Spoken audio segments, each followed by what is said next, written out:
video too. Just made it.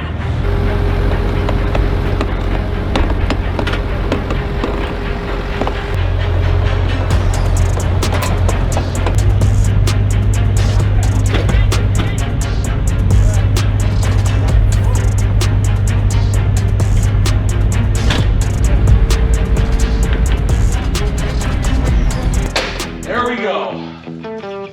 Grill is completely gone.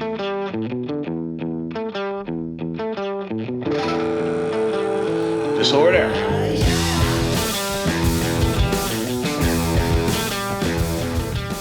What's up, guys? FSC Trucking.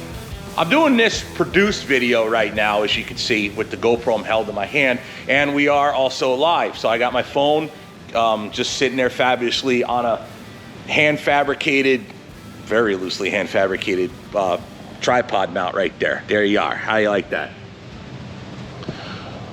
Hey, don't laugh. Whistling Diesel made his first million with literally Fugazi stuff like that, so it worked out great for him, right? Why wouldn't it work for me? Don't worry, we're not driving crap off cliffs and none of that fun stuff.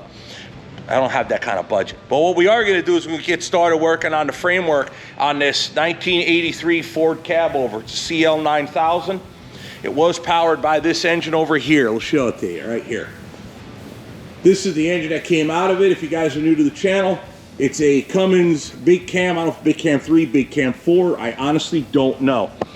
Not only that, boys and girls, I don't know if it even turns over. Like literally, I didn't have the time to do a quote, will it start? And I was afraid to break it.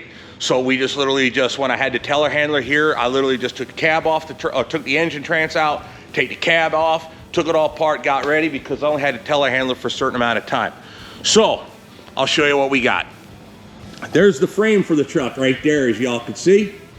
Over here, we have the cab for the truck sitting on a nice little wheel stand that I made. That way I can wheel all around the shop however I need be. I actually, if I hook up airlines to it, hook up 12 volts to it, I can run the cab and make sure it works before I even drive the truck, sitting on that little stand right there.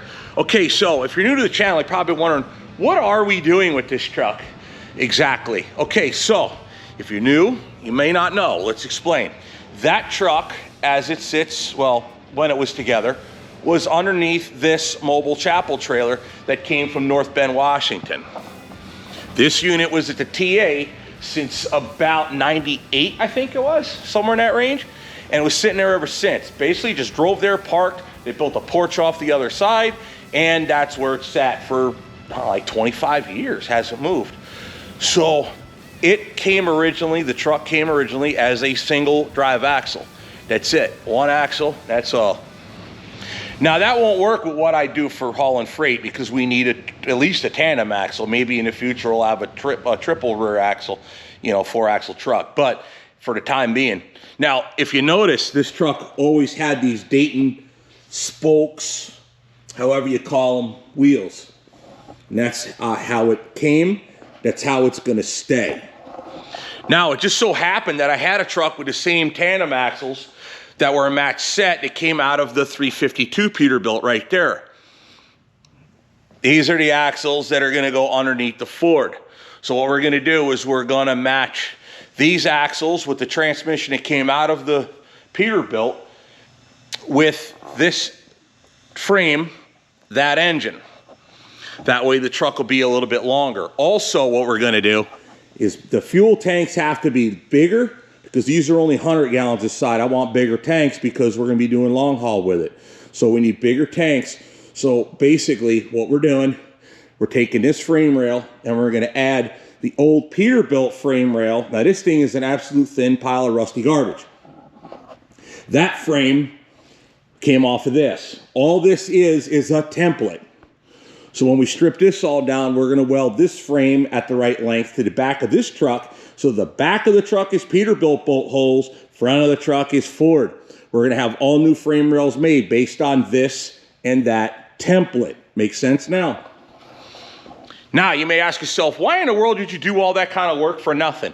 Well, it's not for nothing. I want the truck to have the vintage look that it always had. I want it to look as close as it always did as a chapel truck, because that means a lot to some of the drivers out there, especially the older hands that actually may have prayed in this trailer and with this truck. So I want to keep a bit of trucking history, and these chapel trucks are trucking history. I want them to keep as true to the original form as they always were. This is a match set rear, and it's Peterbilt. Same suspension system, different rears, but same suspension system that my truck Orwell has. And those still have parts available. You can buy them brand new still. They'll always be making parts for low air leaf or air leaf, but this is Peterbilt. Ford hasn't made a Class 8 truck since they sold it to Sterling, and then Sterling disappeared. So even if this was a Ford air ride rear suspension, parts are unavailable. So with that, I wanted to go with the Peterbilt rear, plus also it's the parts I had. It cuts the cost down. So there we go. That's how we're going to do this. So with that, the basic idea right now is we're going to get started pulling all this off, okay, stripping all this down. We got that front end that's got to come off. Everything bolted to that rail has to come off. Yeah, everything has to come off. Decided it's probably best to start with the grill. So I don't know, this is the part where it says between the two grills where it says CL9000, only 9,000 remains. I don't know how this was supposed to work originally, but somebody made these brackets and they're made out of aluminum, they bent, so we just took it off the cab and folded it over. This is one of those things I'm hoping SH Tube can help you out with. And of course I grabbed the wrong wrench. Paper clip it. There we are.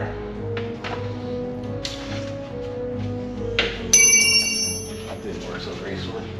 Now you see why I had it. All right, now I'll show you what this does, or what it was. It was just a bracket right there. Between the grills, it's a gap, because some of these trucks had air ride cabs and this part would bounce. I don't know if this mounted on the bottom or the top, but that's where it mounts currently. Look at that. This one. Those bolts are garbage anyway. Hey, yeah, another piece to the puzzle. All right, now, if you guys remember, we were in a hurry last time, so the top grill was held down by 1, 2, 3 bolts, 1, 2, 3 bolts each side. I have one in the middle, I don't remember. This grill basically the same way. 1, missing 1, 2, 3, 4, 5, missing 1 makes 6, nothing in the middle. So there we go. I'll leave that in there finger loose. I'm gonna try. I can't hit them with a heat wrench because that's plastic. Try drilling. Let's give that a try real quick. Pretty soft.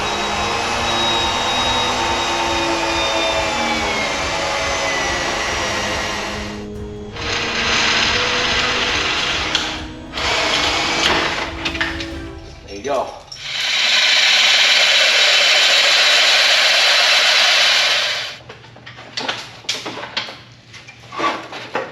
There we go. Grill is completely gone. Alrighty, grill's off. So now I got the live crew over here and I got produce crew over here. Say hi, everybody. Hi, hi, hi, hi. All right, so I want to take this front end piece off here with the headlight on it. I don't want to take it all apart. There's no need to. I want to take it off as one big sub-assembly. So what I'm looking at is here. This all brackets on this aluminum bracket right here. Comes down and around the bottom and up. And this support bracket right now, but I may have to bust loose. Hopefully it'll come loose relatively easy. This air conditioner line right there is just dangling. It's not doing nothing. But this here and that there, one goes up into the cab and the other goes into this dryer. Now I don't know if I'm ever going to use this stuff again. I don't know if it can be used again. As long as the tubing's good, I should be able to make new hoses. But again, availability of dryers. But you would think any other dryer would work, right? So let's see if I can crack this stuff loose and not break it. And then it can all come off as a unit because the lines stay behind for now. Yeah, bear in mind, these trucks are old R12 back in the day. I may have to completely retrofit this unit.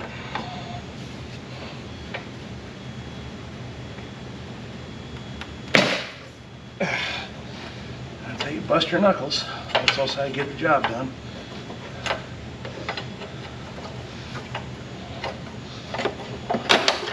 Next, boys and girls, we're gonna take these 4 bolts off. That holds this whole bracket, it holds this headlight assembly on. But first, I should take this one off too, prior to. Those look like 7/16 or 3/8. Those probably will spin right off. Those don't look too bad to take off. Right here, so see how they come out. Hit them with a little bit of, those look like those could go back in because they're not completely butched up with road salt, rust, and grime. I gotta tell you, there's a lot of things with this Ford that I've noticed Ford does different from Peterbilt or Kenworth or anybody else, Freightliner. It's, in some respects, it's like you look at Ford and it's like, what the hell were you thinking? And in other respects, it's like, man, that's a damn good idea. These things are built pretty, like, almost like they were made to be taken apart. Like Ford had that in mind when they built this.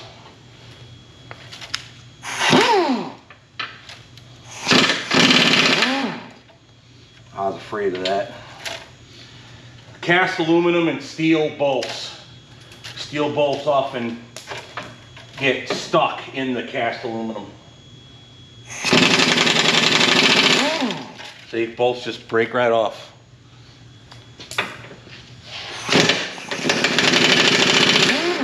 That's one of those things where it's like you had to teach Ford, hey, you ever hear about corrosion? 4 out of 4. So we'll use a punch and a hammer and we'll push them through.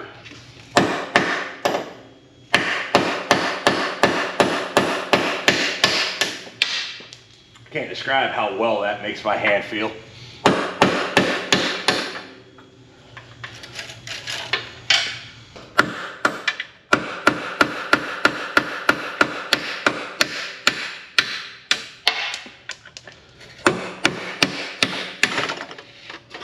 Here's going. Let's take this off first. Well, I guess it's going to have to just gently. Yeah, see? Wedge it on. Wedge it on, nothing.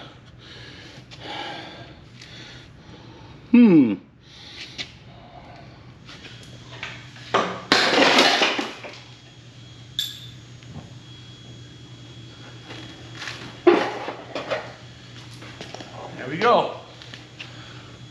Put this over there. Alrighty, boys and girls, we're making progress. So now I want to show you, there's this hose right here. There's a junction block right here. I went and cut all these wires off that went through here. But there's a junction block that comes, it's this right here. All these lines go to the chassis and all these lines go to the cab.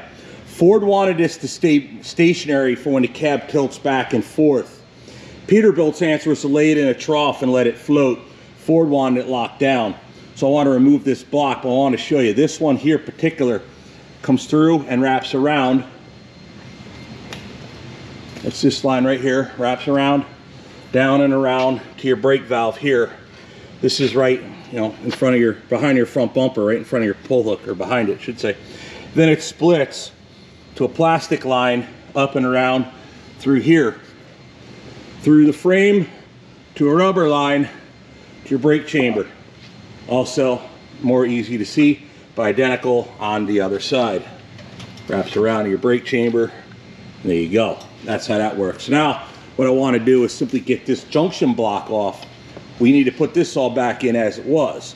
So I'm going to go ahead and take these 2 off. That'll also loosen this one, which is tubing for the cooling system, which went underneath the radiator up to, I think, the cab. Because remember, it had heater core on this side and on this side. Dual heater cores on this truck. So that's how that worked. All right, we'll turn the off, spin that loose, and get on with it. Things ain't stuck like the other ones were. Nope, they're moving.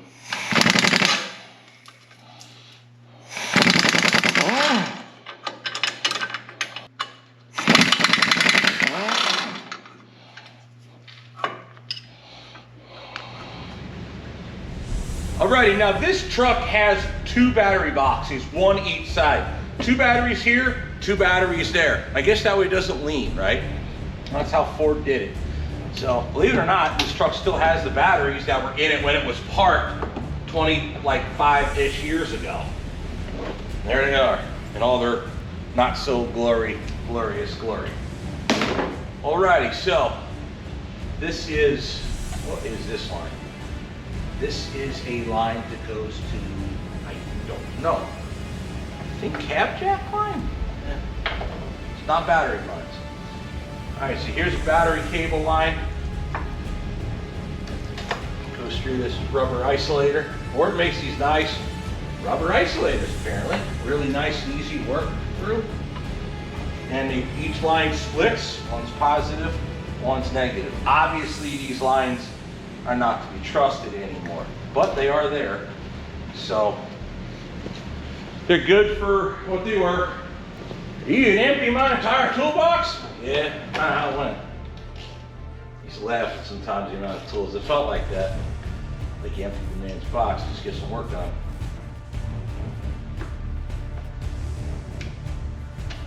Come on, stay still. It never works like that, like I want it to. There we go.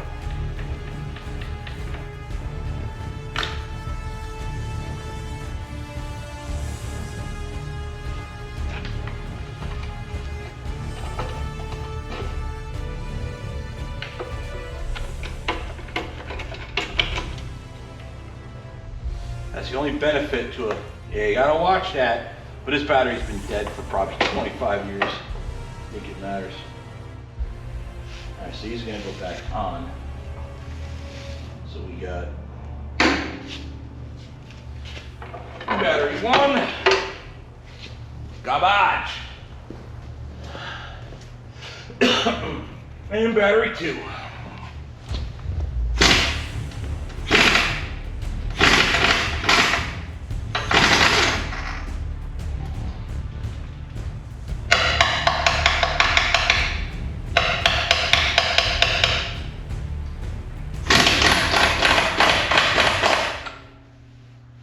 While that's loose, I want to try to spin them bolts delicately, see if they'll spin in that aluminum block.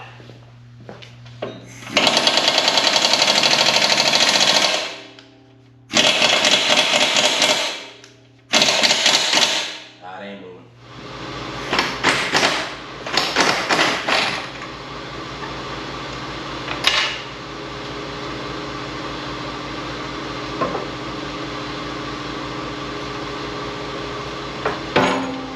Battery box is out.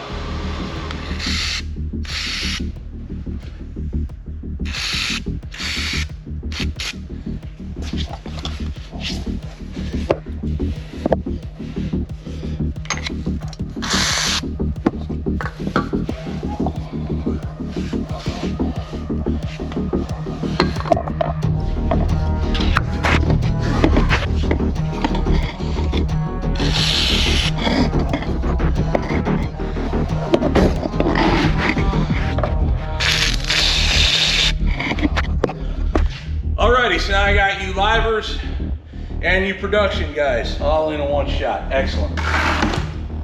Now this tank has a hole drilled in it. The plug is pulled basically, so what I gotta now is get these fuel lines off, which that looks like it could be fun. Woo! That's on there good.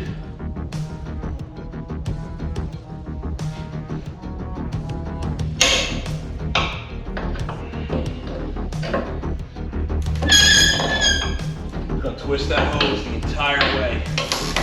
There's a little untwist over here, hopefully. One, paint won't let the wrench come out.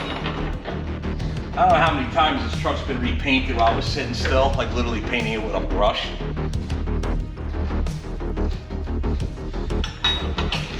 I think what they used to do is they used to drive these trucks around from place to place, like on a schedule or something, and then they'd leave and go somewhere else. And after a while, they just started parking them and using them as like portable fixtures. It's a lot cheaper that way. But I think the original plan when Transport for Christ had it, it's now TFC Global, but when Transport for Christ had it, see TFC, Transport for Christ, you get it? When they had it,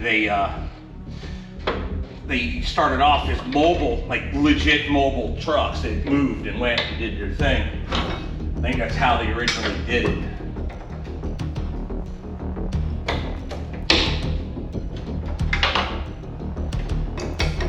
I've never seen a system like this. I've never worked on one like this before, but it's got a different type of bypass.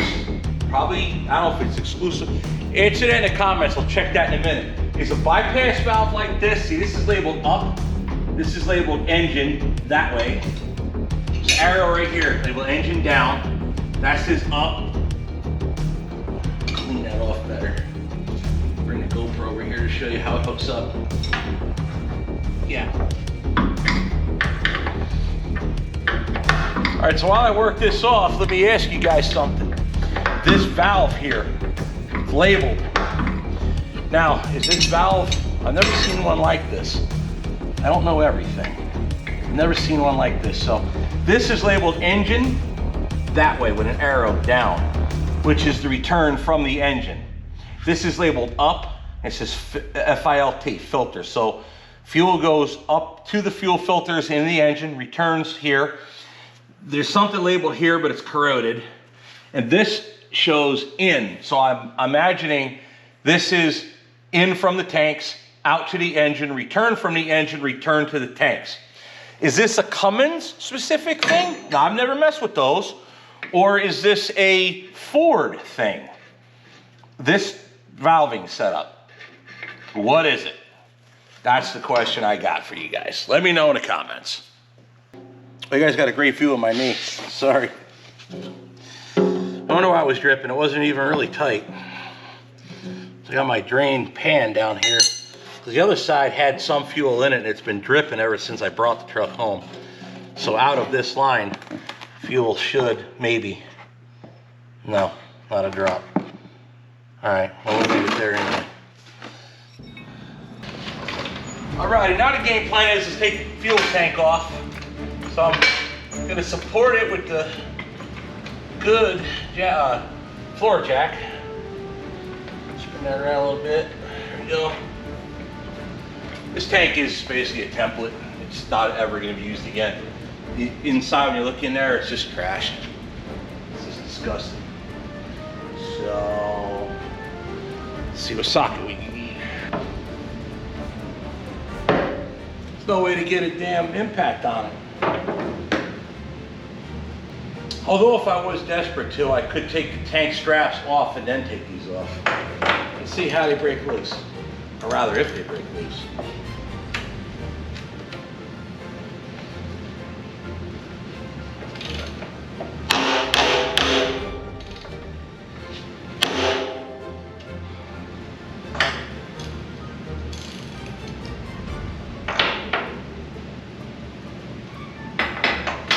Try some.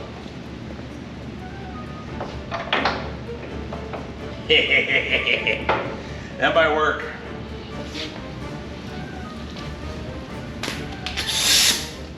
Might not.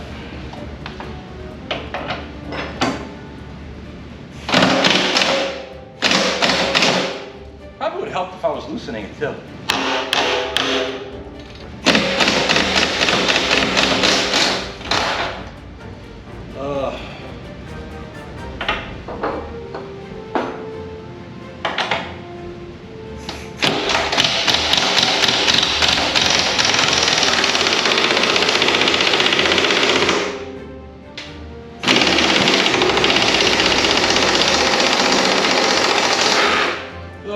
Side right there.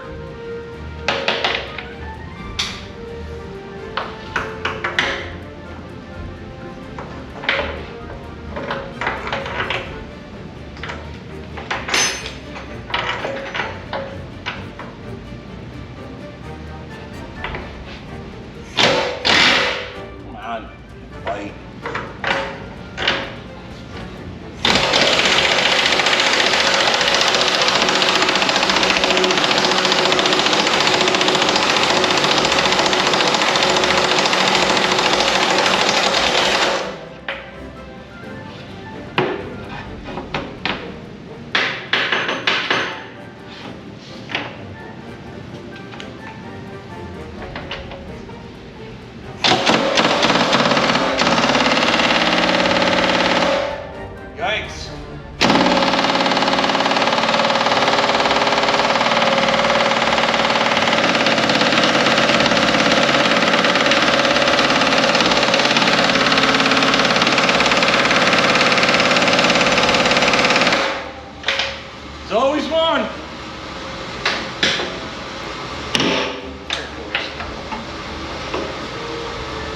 See, it actually sits and rattles the strap will twist back and forth, and that'll negate the function of the impact gun. Now it moved a little bit more.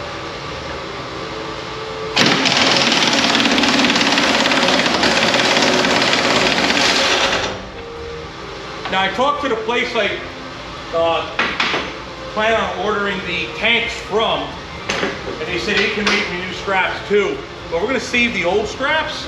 That way we can have new straps made based on the dimensions from the old straps with the old hangers. That's the basic plan.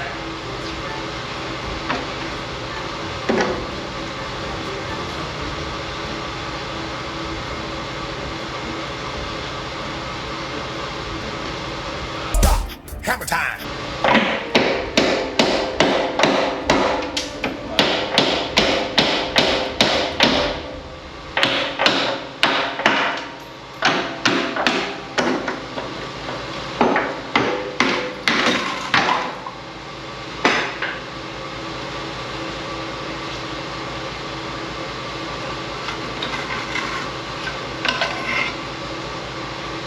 Bad idea with this stuff.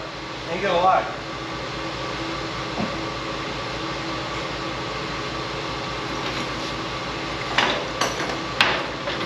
That bottom one's a little mangled though.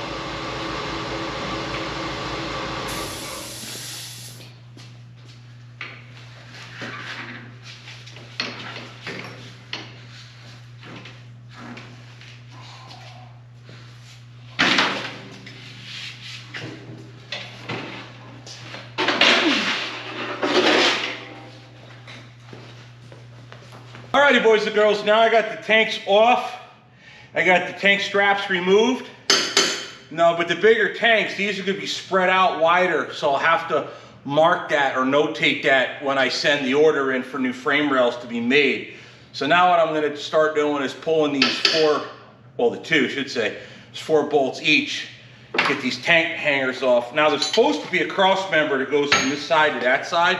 The truck didn't come with it, so it is what it is, right? All right, let's see if these big boys broke loose. I put PB Blaster on it. We'll see if it comes out or not. Oh yeah, she's moving. 1.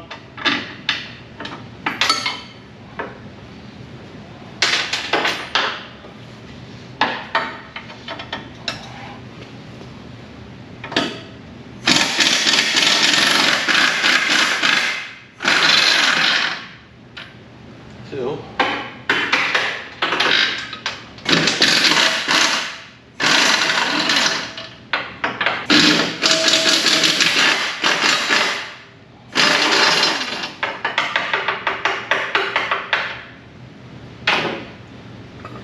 And lastly 4. Washer off.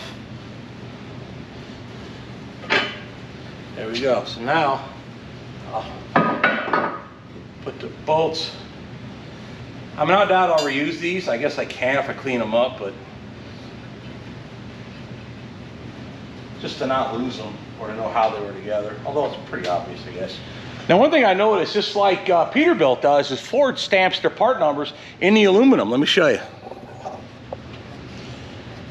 So right there, Ford emblem, D7HT-9046- I guess BB. So yeah, they put their part numbers right on their casting. So that's a pretty good thing to see for, well, it's not like you can order them from Ford. I doubt Ford has any NOS parts like this laying around. It'd be cool if they did though. But yeah, just food for thought, something to know. The more you know. Well, alrighty, well my dumbass forgot to turn the camera on, so I took that last stand off and you guys didn't see it. That's okay. Next step, these stilts here, one there and one over there, this is where the cab lock rides. So the cab hinges up there and rides on this, locks down. So the lock is obviously removed. So we'll just take these 4 bolts off, 1, 2, 3, 4, and then spin it out, and then that's it. And then that comes off. Then we'll just keep pulling parts off as we go. That's the idea. A little bit of liquid courage. Proper application of force.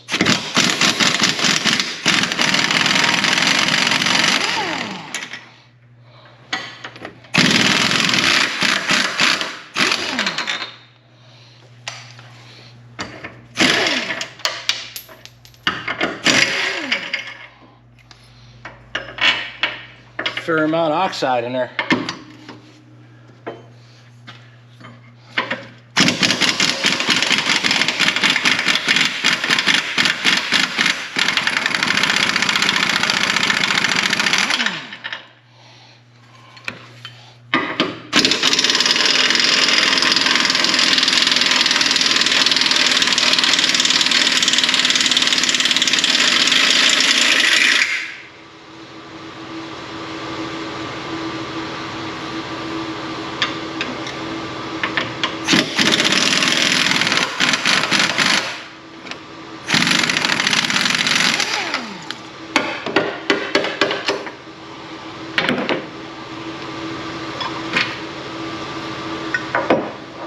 Excellent.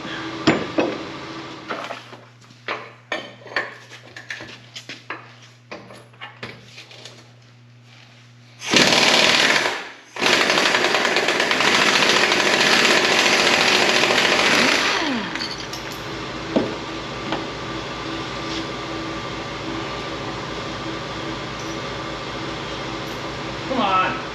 Got some dirt in there. Like I said, tires make terrible tool trays.